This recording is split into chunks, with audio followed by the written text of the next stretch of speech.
ইউসুফ আলাইহিসসালামকে জোর করে যখন সেই আজিজে মিসরের ওয়াইফ জুলাইখা জোর করে তার কামনা বাসনা চরিতার্থ করতে চাইল, হাসিল করতে চাইল, তখন তিনি দৌড় দিয়ে যখন বের হয়ে আসলেন, বের হয়ে এসে তো তারপরেও তো তিনি ষড়যন্ত্রের শিকার হয়ে গেলেন। জোর করে তাকে জেলখানায় দেওয়া হলো। তিনি বের হয়ে আসলেন, সেই ইতিহাস জানেন, শুধু এতটুকু স্পষ্ট করছি, তিনি দৌড় দিয়ে বের হয়ে আসলেন। আল্লাহ সুবহানাহু ওয়া তাআলা তার জন্য প্রত্যেকটা বন্ধ দরজাগুলো তিনি আল্লাহর উপর ভরসা করে দৌড় দিয়েছেন। আর অন্দরমহল থেকে বের হয়ে যতগুলো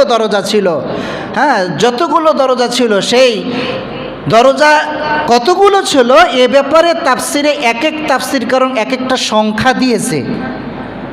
আমরা যদি সেদিকে না যাই তবে কোরআনে স্পষ্ট আবওয়াব শব্দটা ব্যবহার করা হয়েছে। বাবুল শব্দটা তো একটা দরজা, আর আবওয়াব মানে অনেকগুলো দরজা, তিনটার বেশি যখন তখন আবওয়াব শব্দটা ব্যবহার হবে। মানে বাংলায় আপনার এক বচন আর বহু বচন, কিন্তু আরবিতে এক বচন, দ্বিবচন, বহু বচন, দুইটা হলেও আবওয়াব শব্দ ব্যবহার হতো না। যখন হয়েছে দুইটার বেশি, কমপক্ষে তিনটা থেকে তার ঊর্ধ্বে, তখন সে আবওয়াব শব্দ ব্যবহার হবে, যেটা কোরআনে আল্লাহ তাআলা ব্যবহার করেছেন। তার মানে সর্বনিম্ন দরজাও যদি থাকে তালাবদ্ধ, তারপরও তিনটা দরজা ছিল। তো আল্লাহ তাআলার উপর ভরসা করে দৌড় দিলেন ইউসুফ আলাইহিসসালাম, আর প্রত্যেকটা দরজা আল্লাহ তাআলার ইশারা, আল্লাহ তাআলার কুদরতে প্রত্যেকটা দরজা খুলে গেল। সুবহানাল্লাহ। যখন সর্বশেষ দরজা, সে দরজার বাইরে পা দিয়েছেন, পিছন থেকে জুলাইখা পাঞ্জাবি ধরে টান দিয়েছেন, আর পিছন পাঞ্জাবি ধরে যখন টান দিয়েছেন তখন জামা ছেড়ে গিয়েছে, আর সামনে পড়বে কি পড় আজিজে মিসর, বাইরে গিয়েছিলেন জুলাইখার স্বামী। যখন সাথে সাথে দেখলেন, তখন সাথে সাথে দেখেন নারী কীরকম পোল্টিভাস, নারী সাথে সাথে উল্টাই দিলেন, স্বামী এতদিন তুমি কাকে নিয়ে এসে দুধ কলা দিয়ে কালসাপ পেলেছ। মানে ভাষাটা অনেকটা এরকম, এটা তো শব্দভাবেই ইউজ নেই, কিন্তু এরকমভাবে বুঝাতে চেয়েছেন যে এতদিন তুমি যারে এত আদর সোহাগ দিয়ে পেলেছ, সেই তোমার অন্দরমহলে তোমার রানীর উপর আঘাত করেছে, হামলা করেছে। সাথে সাথে ইউসুফ আলাইহিসসালাম তো আশ্চর্য হয়ে গেলেন, আহারে ঘটনা হলো কি, আমাকে এরকমভাবে কুমন্ত্রণা দিয়ে এভাবে নিয়ে যাওয়া হলো, আমি মাজলুম হয়ে আমি আল্লাহর উপর ভয় করে বের হয়ে আসছি, আর এই মুহূর্তে সাথে সাথে উল্টে তিনি বললেন যে না, আমি জুলুম করি নাই, বরং সে আমার উপর জুলুম করেছে। কথা দুই রকম হলো না? এখন কি করবেন? আজিজে মিসর তো চিন্তা পড়ে গেলেন। তখন আল্লাহ সুবহানাহু ওয়া তাআলা জানালেন ইউসুফ আলাইহিসসালামকে ওহী করে, তোমার এখানে সাক্ষী তো নেই, তোমার তো সাক্ষী নেই, সাক্ষী ছাড়া তো চলবে না, কিভাবে তুমি বাঁচবে? ওই মুহূর্তে তার একটা দাসীর বা অন্য কারোর পাশের রুমে একটা নবজাতক, ছোট্ট একেবারেই নবজাতক সন্তান ছিল, 2-1 দিন আগে জন্মগ্রহণ করেছে এরকম সন্তান। ইউসুফ আলাইহিসসালাম বলেন আমার সাক্ষী ওই সন্তানে দেবে। সুবহানাল্লাহ। এই সন্তানের সাক্ষী দিবে কিভাবে? তাকে জিজ্ঞেস করুন, এই সন্তান সাক্ষী দিবে। কোরআনুল কারীমে সূরা ইউসুফে সব বিস্তারিত লেখা আছে।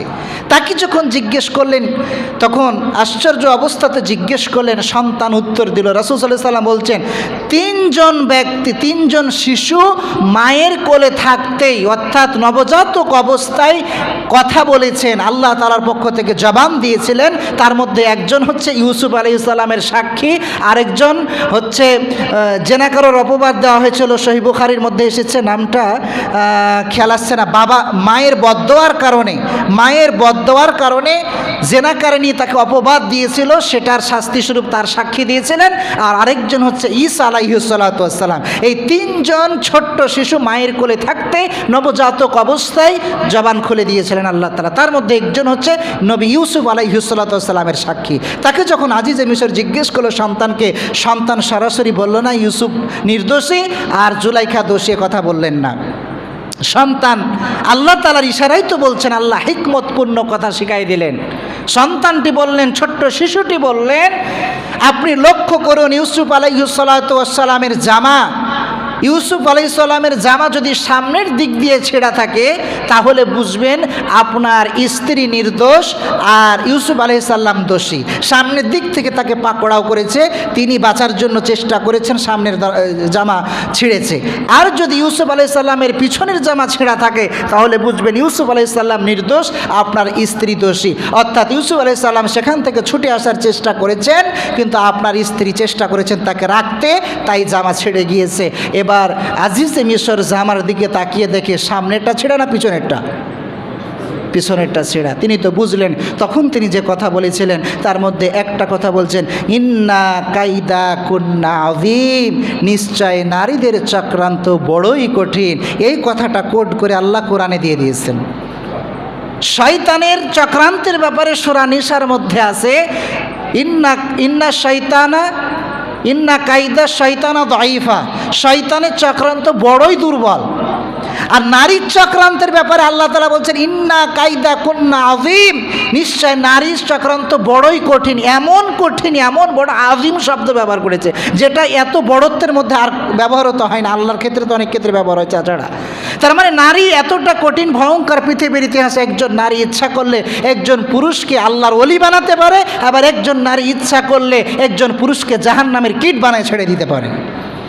তো এই যে জুলাইখা যখন দেখলেন, তখন জুলাইখার স্বামী যখন দেখলেন আজিজে মিশর, তখন তিনি এটা বললেন, নারীর চক্রান্ত বড়ই কঠিন, ঠিক আছে তুমি অনুতপ্ত হও, তুমি ঘরে যাও।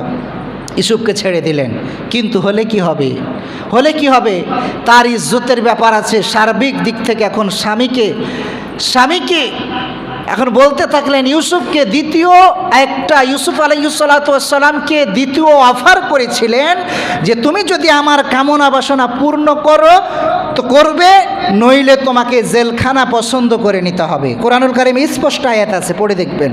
জেলখানা বাছাই করে নিতে হবে। ইউসুফ আলাইহিস সালাতু ওয়াস সালাম বললেন, আমি জেলখানাকে আমার জন্য বাছাই করে নিলাম, সুবহানাল্লাহ, কিন্তু আমি এই কামনা বাসনায় আকৃষ্ট হতে পারবো না। এরপরে জেলখানায় যখন চলে গেলেন, তখন জেলখানার সতী সাঙ্গীরা জিজ্ঞেস করলেন, আপনি যেভাবে বেঁচে আসলেন, আল্লাহ তাআলা আপনি যে বেঁচে আসলেন, তো আপনি কিভাবে বেঁচে আসলেন? আপনি একজন পুরুষ, আর মিশরের সবচেয়ে সুন্দরী নারী আপনাকে অফার করেছে, আপনার হৃদয়ে কি একবারও তার দিকে আকৃষ্ট হয় নাই? আপনি কিভাবে এটা সম্ভব হলো? এই প্রশ্নের উত্তরে আল্লাহ তাআলা বলছেন, ইউসুফ আলাইহিস সালাম যা বলেছিলেন তাই বলছেন। এবার আসেন, আল্লাহ রাব্বুল আলামিন বললেন, ইউসুফ আলাইহিস সালাতু ওয়াস সালাম ওই সময় তার সঙ্গীর উত্তরে বলেছিলেন, ওয়া মা উবাররিউ নাফসি ইন্নান নাফসাল আম্মারাতু বিসসুই ইল্লা মা রাহিমা রাব্বি। অবশ্যই আমার মনও সেদিকে আকৃষ্ট হচ্ছিল, কারণ আল্লাহর পক্ষ থেকে পুরুষ জাতি নারী জাতি সৃষ্টি করেছেন, আকৃষ্ট হবে। ইউসুফ আলাইহিস সালাম বললেন, অবশ্যই আমার মন সেদিকে আকৃষ্ট হতো না কেন? অবশ্যই হচ্ছিল, তবে ইন্নান নাফসাল আম্মারাতু বিসসু, ওই যে বললাম আত্মা তিন প্রকার, নাফস তিন প্রকার, তার মধ্যে এক নম্বর হচ্ছে নাফসে আম্মারা। ইউসুফ আলাইহিস সালাম বলছেন, ইন্নান নাফসাল আম্মারা বিসসু আম্মারাতুম বিসসু, অর্থাৎ নাফসে আম্মারা আমাকে ওই দিকে আকৃষ্ট করছিল, খারাপ কাজের কুমন্ত্রণা দিচ্ছিল। এখান থেকে বেঁচে আসা সম্ভব নয় কারো, ইল্লা মা রাহিমা রব্বি, আমার রব যার উপর রহম না করবে, রহম যতক্ষণ না করবে ততক্ষণ এই পথ থেকে ফিরে আসা যাবে না। তিনি বুঝালেন, আল্লাহ তাআলার রহমতে আমি আল্লাহকে স্মরণ করেছি, আল্লাহর রহমতে ওই জায়গা থেকে বের হয়ে আসতে পেরেছি, নচেত পারতাম না, কারণ নাফসে আম্মারা আমাকে সেদিকে কুমন্ত্রণা দিচ্ছিল। তার মানে নাফসে তিন প্রকার, এক প্রকার হচ্ছে নাফসে আম্মারা, যেটা কুমন্ত্রণা নেয়। নাফস তিন প্রকার, সময় শেষ আর লম্বা করব না, এই জন্য শেষ করে দিচ্ছি। দুই নম্বর হচ্ছে নাফসে লাওয়ামা। আল্লাহ রাব্বুল আলামিন পবিত্র কুরআনুল কারীমের সূরা কিয়ামার 1-2 নম্বর আয়াতের মধ্যে বলছেন, লা উকসিমু বিয়াউমিল কিয়ামা ওয়ালা উকসিমু বিন নাফসিল লাওয়ামা। আল্লাহ বলছেন কিয়ামতের শপথ, কিয়ামতের দিনের শপথ, আর শপথ হচ্ছে সেই আত্মার যে আত্মা ভর্ৎসনা দেয়। 2 নম্বরে নাফসে লাওয়ামা। নাফসে লাওয়ামা এমন মিলায়া নেবেন, এরকম আত্মার মধ্যে এমন একটা শ্রেণী হয়ে যায় যে পাপ করার পরে শুধু ভর্ৎসনা দেয় নিজেকে, আহারে কেন পাপ করলাম, কিসের জন্য করলাম, আল্লাহ মাফ করবে কিনা, অনুতপ্ত হতে শেখায়। এটা হচ্ছে নাফসে লাওয়ামা। 3 নম্বর হচ্ছে নাফসে মুতমাইন্না, প্রশান্ত আত্মা। এই প্রশান্ত আত্মাওয়ালা ব্যক্তি জান্নাতের মধ্যে প্রবেশ করবে। যতদিন পর্যন্ত নাফসকে আমি কন্ট্রোলে নিয়ে আসতে না পারবো, প্রশান্ত করতে না পারবো, ততদিন পর্যন্ত জান্নাতি হতে পারবো না। আল্লাহ তাআলা বলছেন ইয়া আইয়াতুহান নাফসুল মুতমাইন্না ইরজিই ইলা রাব্বিকি রাদিয়াতাম মারদিয়া ফাদখুলি ফি ইবাদি ওয়াদখুলি জান্নাতি। ইয়া আইয়াতুহান নাফসুল মুতমাইন্না, হে প্রশান্ত আত্মা, ইরজিই, তোমরা বের হয়ে আসো, তোমরা বের হয়ে আসো। আল্লাহ তাআলা যে সমস্ত ব্যক্তিরা সঠিক আত্মা অর্থাৎ প্রশান্ত আত্মা নাফসুল মুতমাইন্নার অধিকারী হয়ে মৃত্যুবরণ করবে, তখন মৃত্যুর সময় ফেরেশতারা এভাবে ডাকবে ইরজিই, তোমরা বের হয়ে আসো, হে প্রশান্ত আত্মারা তোমরা বের হয়ে আসো। ইলা রাব্বিকি রাদিয়াতাম মারদিয়া, তোমার রবের দিকে তোমাকে নিয়ে যাওয়া হবে, তুমি বের হয়ে আসো। তোমার রবও তোমাদের উপর সন্তুষ্ট, তুমিও তোমার রবের উপর সন্তুষ্ট। ফাদখুলি ফি ইবাদি, তুমি ইবাদতের মাধ্যমে, ইবাদতে যে প্রবেশ করেছো এর মাধ্যমে, ওয়াদখুলি জান্নাতি, তুমি এবার জান্নাতে প্রবেশ করবে। সুবহানাল্লাহ। আল্লাহ তাআলা আমাদের কবুল করুন।